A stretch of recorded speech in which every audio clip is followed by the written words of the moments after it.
Sa iba pa mga balita mga kabrigada, House Leader umapila ngayon kay Vice President Sara Duterte ng principled na pangangampanya sa halip na mamahiya or manira. Brigada Haji Camino, ibrigada mo! Brigada! Live report!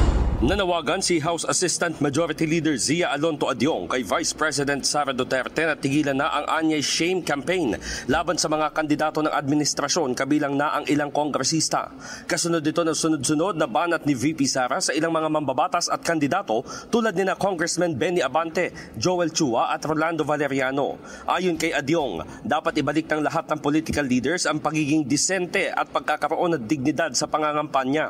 Bagamat malaya naman sa isang demokrasya ang pagpapahayag ng pananaw sa politika, iginiit nito na ang pagbabanta at paggamit ng bastos na pananalita ay nakakasira sa diwa ng serbisyo publiko. Karapat dapat umano para sa mamamayan ang mga lider na mabuting ehemplo at hindi dapat gawing platform ang mga pagtitipon para sa pangiinsulto.